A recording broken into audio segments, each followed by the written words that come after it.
Hello and Jai Hind student, welcome back to your own channel sir Tarun Rupani. Yes my dear rising star, ये channel आपका है, मेरे rising stars का है। हम इस चैनल में आपके सारे सब्जेक्ट्स को कवर करते हैं। ये एक चैनल है जहां पर आपके सारे मेजर सब्जेक्ट्स आ जाते हैं। आप किसी भी सब्जेक्ट का कोई भी चैप्टर जहां आपको लगता है डाउट है, बस चैप्टर का नाम लिखिए और आगे लिख दीजिए बाय सर तरुण रूपानी। कहां सर्च करेंगे? गूगल में सर्च कर लीजिए अपने गूगल सर को, या आप यूट्यूब के सर्च पे भी कर सकते हैं। आज बारी है, चैप्टर है कॉन्स्टिट्यूशन।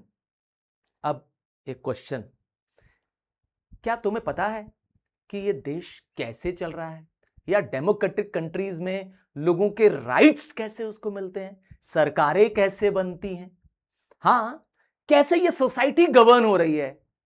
तो इस सब का जवाब है एक कॉन्स्टिट्यूशन। तो कॉन्स्टिट्यूशन वो डॉक्यूमेंट है जिसमें रूल्स लिखे हैं, जिसके अकॉर्डिंग देश को चलाया जा रहा है, जिसके अकॉर्डिंग सरकारें चल रही हैं। हाँ, हमारे जो मोदी जी का भी अपॉइंटमेंट हुआ है वो इलेक्शन के थ्रू हुआ है। तो इलेक्शन का प्रोसेस किस में लिखा है?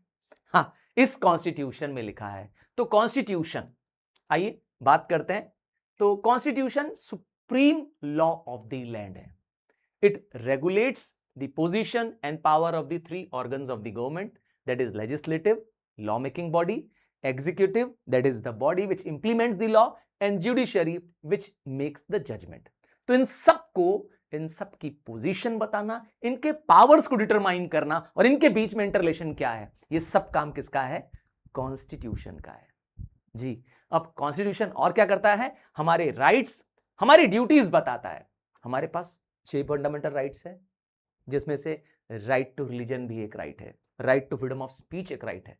हाँ, ये सब लिखा है हमारे इस कॉन्स्टिट्यूशन में। अब आप आएगा कि सर ये कॉन्स्टिट्यूशन आया कहां से? तो मैंने बताया ना, हर डेमोक्रेटिक कंट्री, हर वो देश जो राजा के अंडर में नहीं है, हाँ, जो जनप्रतिनिधियों द्वारा चलाया जा रहा है, हमारे इलेक्टेड प्रतिनिधि, उनमें इनकी बेसिक आवश्यकता है। अब आता है कैसे बना हमारा कॉन्स्टिट्यूशन। तो हम गुलाम थे अंग्रेजों के लगभग 200 साल तक। 1947 में हम आजाद हुए, ठीक है। तो आजादी से ठीक पहले अंग्रेजों में वर्ल्ड वॉर 1 के बाद अंग्रेजों को यकीन आ गया कि अब भारत को संभाल पाना मुश्किल है, कंट्रोल कर पाना मुश्किल है। उन्होंने भेजा कैबिनेट मिशन। ब्रिटिशर्स ने भारत को पावर ट्रांसफर करने के पर्पस से भेजा कैबिनेट मिशन। इसमें कैबिनेट मिनिस्टर्स थे ब्रिटेन के, और इन्होंने हमें एक प्रपोजल दिया और उसमें कहा कि आप अपनी खुद की कॉन्स्टिट्यूएंट असेंबली बनाइए। अब ये कैसी असेंबली होती है? ये एक असेंबली है जो देश का संविधान लिखेगी, क्योंकि अब नया भारत, आजाद भारत बनने वाला है। तो वह कैसे चलेगा?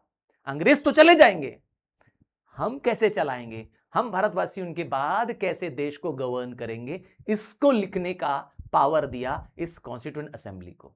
समझ में आया? अब इलेक्शंस हुए देश में, elections to the provincial assembly हुए 1946 में, और स्टेट्स में, प्रिंसली स्टेट्स में भी जो राजा हुआ करते उस जमाने में, जैसे जैसे जैसलमेर के राजा, बनारस के राजा, निजाम ऑफ हैदराबाद, ये प्रिंसली स्टेट्स थे जहां पे राजा रूल कर रहे थे। तो यहां पे इलेक्शन नहीं होना था, पर ये भी अपने नॉमिनेटेड पर्संस भेजेंगे इस प्रोविंशियल असेंबली को। अब ये प्रोविंशियल असेंबली इलेक्ट करेगी कॉन्स्टिट्यूएंट असेंबली को। हमारे देश में जब अखंड भारत था, मतलब जहां पे आज पाकिस्तान आप देख रहे हैं, वो भी पहले भारत का हिस्सा हुआ करता था, तब 385 मेंबर्स टोटल थे, जिसमें से 292 हमने वोटिंग करके इलेक्ट करके दिया था, और 93 मेंबर्स वो थे जो राजा ने अपने व्यक्तियों को भेजा था, नॉमिनेट किया था। हाँ, हर राजा को एक पावर दिया था कि आप अपने स्टेट से क्या करेंगे? व्यक्ति देंगे जो देश के कॉन्स्टिट्यूशन लिखने में मदद करेगा। तो इस तरह से बन गई हमारी देश की कॉन्स्टिट्यूएंट असेंबली। अब कॉन्स्टिट्यूएंट असेंबली को कॉन्स्टिट्यूशन लिखना है तो कैसे लिखें? तो दुनिया भर के कॉन्स्टिट्यूशंस को पढ़ा गया। हाँ, जिसमें इंग्लैंड का, आयरलैंड का, फ्रांस का, इवन अमेरिका का हमने कॉन्स्टिट्यूशन पढ़ा। अब कॉन्स्टिट्यूएंट असेंबली तो बन गई। अब इसकी पहली सिटिंग को बुलाया गया, पहली बैठक बुलाई गई पार्लियामेंट में, अब जिसको आज हम सेंट्रल हॉल बोलते हैं, वहां पर डॉक्टर सच्चिदानंद सिन्हा जी आप देख पाएंगे, एक जीनियस, सबसे eldest member of the assembly, इनको पावर दिया गया कि आप असेंबली की शुरुआत करिए। बाद में डॉक्टर राजेंद्र प्रसाद जो हमारे देश के कॉन्स्टिट्यूएंट असेंबली के भी चेयरमैन बने और प्रेसिडेंट थे इंडिया के पहले। हाँ, डॉक्टर राजेंद्र प्रसाद उस जमाने में सबसे जाने माने लॉयर थे। इवन महात्मा गांधी जी भी उनसे ही हाँ लॉ की या जरूरत की जानकारियां लेते थे। तो डॉक्टर राजेंद्र प्रसाद जी को इस कॉन्स्टिट्यूएंट असेंबली का प्रेसिडेंट इलेक्ट कर दिया गया। मुस्लिम लीग ने इस असेंबली को बायकॉट कर दिया, ये कहते हुए कि हमें इंडिया के साथ नहीं रहना है और हम एक अलग देश पाकिस्तान चाहते हैं। नतीजा, मुस्लिम लीग के मेंबर्स इस कॉन्स्टिट्यूएंट असेंबली को छोड़ के चले गए। हाँ, क्या काम बंद हो गया? नहीं, वो चले गए और बचे अब 299 मेंबर्स। 86 मेंबर पाकिस्तान को फॉर्म करने के लिए एक अलग कॉन्स्टिट्यूएंट असेंबली बनाई जिन्होंने पाकिस्तान के लिए फ्रेम किया, और बचे हुए 299 मेंबर्स बन गए जो कॉन्स्टिट्यूएंट लिखेंगे। अब इसमें कौन कौन मेंबर्स थे, कहां से मेंबर्स आए? तो कोशिश यह की गई कि भारत एक डाइवर्सिफाई कंट्री है, भारत विविधता का देश है, यहाँ हर धर्म हर जाति को बराबर सम्मान इज्जत मिलता है और उन्हें बराबर मौका मिले, कॉन्स्टिट्यूशन में उनकी भी भागीदारी हो, इसकी कोशिश की गई। और चाहे वो एंग्लो इंडियंस हो, चाहे क्रिश्चियंस हो, हाँ भाई, वो लोग जो समाज में कम है पर उनमें उनको अभी क्या होना चाहिए, इस कॉन्स्टिट्यूएंट असेंबली में कोई व्यक्ति होना चाहिए जो उनके पक्ष की बात रख सके। उसी तरह से शेड्यूल कास्ट, शेड्यूल ट्राइब, सबको दिया गया। मैं नाम से बताऊंगा, आप कुछ नाम बताऊंगा, जैसे फ्रैंक एंथनी एंड एस.एच. प्रिटर। ये दोनों कौन थे? इन्होंने एंग्लो इंडियन को रिप्रेजेंट किया। मतलब जो एंग्लो इंडियंस, अरे वो अंग्रेज जो भारत में रह गए, भारत को अपना देश बना लिया, हाँ, इनको रिप्रेजेंट करने के लिए, इनके हक की बात लिखने के लिए फ्रैंक एंथनी, एस.एच. प्रेटर। उसी तरह से doctor HC. Mukherjee, Joseph D'Souza Christians के लिए, एच.पी. मोदी पारसीज के लिए, मुस्लिम कम्युनिटी के भी, देखिए मुस्लिम लीग चली गई थी पर सारे मुस्लिम भारत छोड़ के नहीं गए थे, ये आपको पता होना चाहिए। गांधी जी ने परमिशन दे दी थी कि जो मुसलमान भारत रहना चाहते हैं, हाँ, वो रह सकते हैं। तो उनको रिप्रेजेंट करने के लिए जफर इमाम एंड मोहम्मद सादुल्ला को भी मेंबर बनाया गया इस कॉन्स्टिट्यूएंट असेंबली का। सिखों के लिए सरदार हुकुम सिंह एंड उज्जवल सिंह। तो इससे प्रूफ होता है कि हमारे भारत में सभी धर्मों का बराबर सम्मान है, ये सभी धर्मों को इक्वली लेके चलता है।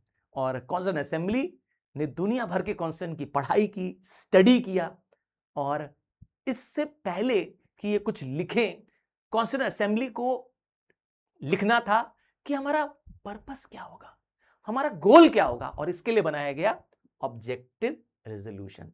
भाई हम काम क्या करेंगे, हमारा पर्पस क्या होगा, हम जो ये कॉन्स्टिट्यूशन लिख रहे हैं इसका गोल क्या होगा। जवाहरलाल नेहरू जी ने इसके लिए बताया कि हमें बनाना पड़ेगा ऑब्जेक्टिव रेजोल्यूशन, और दिसंबर 13, 1946 को ऑब्जेक्टिव रेजोल्यूशन का प्रपोजल आया और इसमें नेशनल गोल्स डिसाइड किए।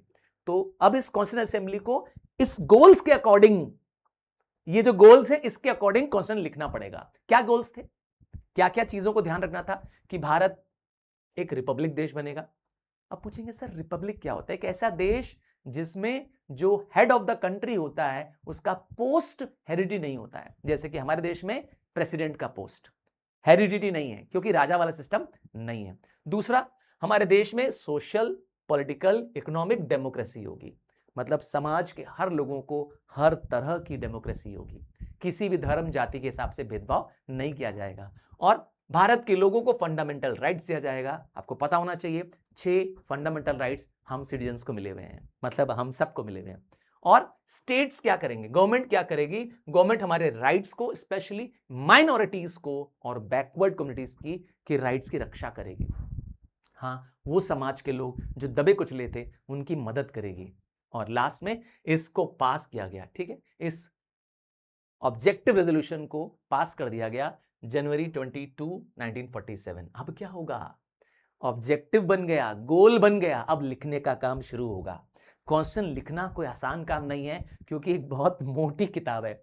इंडिया का constitution one of the lengthiest constitution में से एक है। तो हमने दुनिया भर के कॉन्स्टिट्यूशन की स्टडी की और अब इसको लिखने के काम को जिम्मेदारी दी गई doctor B.R. Ambedkar, doctor Bhimrao Ambedkar ji को। इनको बनाया गया इस ड्राफ्ट करने वाली, कॉन्स्टिट्यूशन लिखने वाली कमिटी का हेड। और अब आते हैं डॉक्टर B.R. अम्बेडकर क्यों इतने इतने इतने कहते हैं ना, इतने इतने महान माने जाते हैं। तो एक बहुत ही ज्ञानी, उस जमाने में एक बहुत ही रिनाउंड ज्यूरिस्ट थे, हाँ, और तो और लीगल एक्सपर्ट थे। Doctor B.R. अम्बेडकर जी को माना गया है कि आर्किटेक्ट ऑफ दी, कहते हैं ना, रचनाकार है हमारे कॉन्स्टिट्यूशन के। तो क्या क्या खास बातें, the principles in the constitution, क्या ध्यान रखा गया कॉन्स्टिट्यूशन बनाते समय? यह रखा गया कि एक कॉन्स्टिट्यूशन वर्केबल होना चाहिए, फ्लेक्सिबल होना चाहिए और भारत को मजबूत करने वाला होना चाहिए, देश में शांति बनाए रखने वाला इतना पावर होना चाहिए इसके अंदर। और क्या रखा गया ध्यान? ये ध्यान रखा गया कॉन्स्टिट्यूशन बनाते समय कि माइनॉरिटीज का रक्षा की जाएगी। माइनॉरिटीज कौन होते हैं? वो समाज के लोग जिनकी संख्या कम है। मेजॉरिटीज तो वो होते हैं जिनकी संख्या ज्यादा है। इसका उलट क्या है? माइनॉरिटीज। अब आपने शेड्यूल कास्ट, शेड्यूल ट्राइब जो नाम सुना है, ये लोग आ जाते हैं माइनॉरिटीज में, इवन ओबीसीज भी आ जाते हैं, ताकि इनका सामाजिक और एजुकेशनल उत्थान हो सके। इस तरह से इसमें कॉन्स्टिट्यूशन में रखा गया। और क्या बनाया गया? देश में सिंगल सिटीजनशिप दी गई, ताकि स्टेट की सिटीजनशिप और नेशन की सिटीजनशिप अलग अलग नहीं लेनी है। अमेरिका में ऐसा डबल है।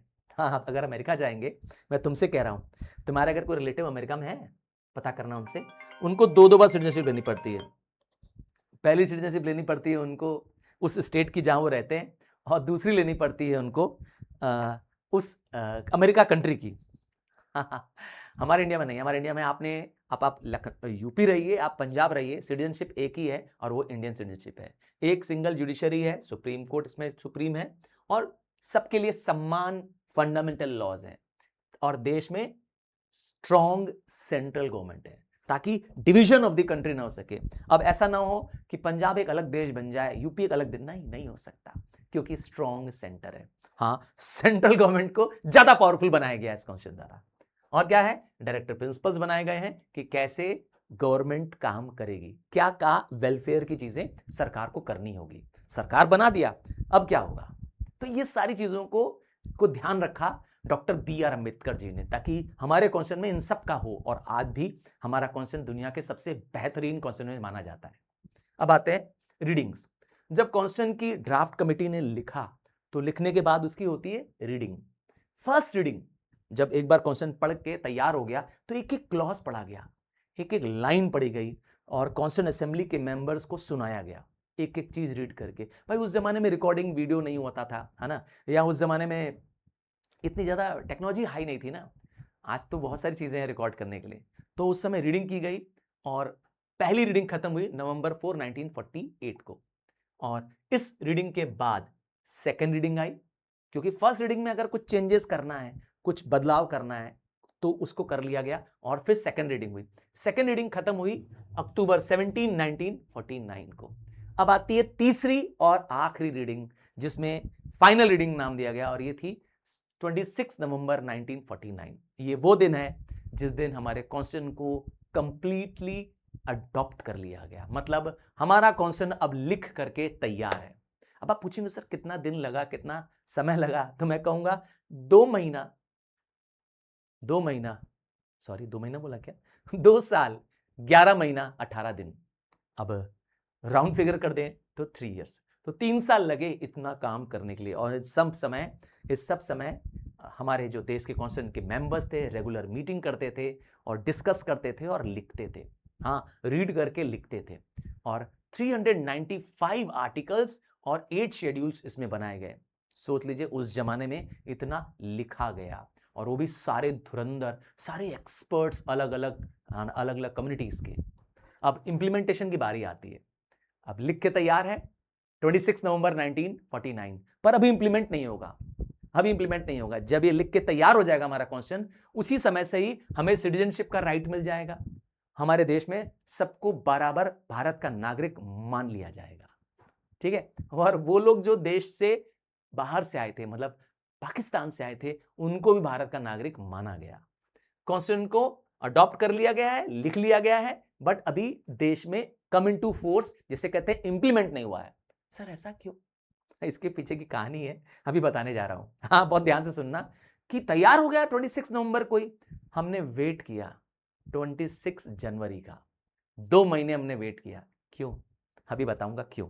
26 जनवरी 1950 को हमारे देश का कॉन्स्टिट्यूशन इंप्लीमेंट हो गया, अर्थात केम इनटू फोर्स हो गया। इसका मतलब अब हमारा देश एक रिपब्लिक कंट्री घोषित हो गया। इसीलिए हम हर साल, हाँ, आप और मैं हर साल 26 जनवरी को रिपब्लिक डे बनाते हैं, इंडिपेंडेंस डे नहीं। क्योंकि हमारा देश आजाद हुआ 15 अगस्त को, 15 अगस्त 1947 को। तो अब क्वेश्चन आता है, सर ये 2 महीना हम वेट क्यों किए? अभी इसके पीछे की कहानी बताऊंगा। एक कंसेप्ट और बताते हैं। सी राजा गोपालाचारी, जैसे ही हमारे देश का अपना कॉन्स्टिट्यूशन लिख के तैयार हो गया, सी राजा गोपालाचारी को बना दिया गया देश का पहला इंडियन गवर्नर जनरल। और लॉर्ड माउंटबेटन, जो अभी तक ब्रिटिश गवर्नर जनरल हमारे देश में रूल करते, इनको नमस्ते करके भेज दिया गया लंदन। और जब देश का पहला चुनाव होगा 1951-52 में, जिसे कहते हैं जनरल इलेक्शन, इसमें डॉक्टर राजेंद्र प्रसाद देश के पहले प्रेसिडेंट बनेंगे।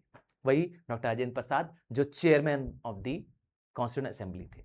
अब आता है कि सर ये 26 जनवरी ही क्यों? इसके पीछे की कहानी क्या है? तो मैं बताता हूं। देखिए, Lahore session of Indian national Congress की एक मीटिंग बुलाई गई जब देश आजाद नहीं था। कब? 1929 में। सोच लीजिए, लाहौर में कांग्रेस का सेशन बुलाया गया और उसके प्रेसिडेंट थे जवाहरलाल नेहरू जी। और उस सेशन में जवाहरलाल नेहरू जी ने एक घोषणा की कि हम 26 जनवरी से अब हर साल इंडिपेंडेंस डे मनाना शुरू कर देंगे। मतलब देश आजाद नहीं था उस जमाने में, 1929 में, पर लाहौर सेशन में डिसाइड हुआ कि अब हम हर साल 26 जनवरी को क्या करेंगे? पूर्ण स्वराज, मतलब भारत आजाद है, हम आजाद हैं, यह मनाना शुरू कर देंगे। ठीक है, 26 जनवरी 1930 से हम हर साल इंडिपेंडेंस डे मनाते रहे। पर मैंने कहा देश आजाद कब हुआ? 15 अगस्त को, 15 अगस्त 1947 को। तो ये दिन 26 जनवरी जो एक हिस्टोरिकल डे था, है ना, जो हम आजादी मना रहे थे इतने समय से, इसको याद रखने के लिए, हाँ, इसको याद रखने के लिए क्या किया गया? 26 जनवरी को रिपब्लिक डे घोषित कर दिया गया। समझ में आया? इसीलिए हम 2 महीना वेट किए।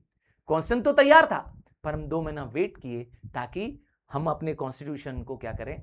अब रिपब्लिक डे घोषित कर दें और इसको अब रिपब्लिक डे मनाना शुरू कर दें। इस तरीके से ये कहानी है। आशा करता हूं कि चैप्टर छोटा था, इंपॉर्टेंट था, और आपको ये वैसे भी आपको बेसिक नॉलेज होनी चाहिए थी हमारे क्वेश्चन के बारे में। समझ में आया है तो प्लीज मुझे बताइएगा कि आपको, हाँ, आपको कौन कौन से राइट्स पता है? आपके राइट्स हैं, फंडामेंटल राइट्स हैं, मैंने बताया। कौन कौन से राइट्स पता है? राइट्स का नाम लिखिए, मैं कमेंट चेक करूंगा और रिक्वेस्ट करूंगा कि तुमसे कि अपने फ्रेंड्स, क्लासमेट्स को भी इसको शेयर कर दीजिए। हाँ, मेरे राइजिंग स्टार ये एक्सक्लूसिव चैनल है, आपका चैनल है, जहां पर हम आपके लिए एक्सक्लूसिव कंटेंट लाते हैं, एब्सोल्यूट फ्री कंटेंट लाते हैं। ये जो नोट्स आप देख रहे हैं स्क्रीन पे, ये सब अवेलेबल है।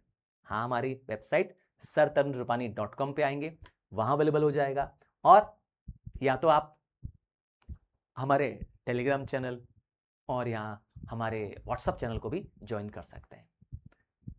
चलो, मिलता हूं अगले लेसन में, तैयार रहिए।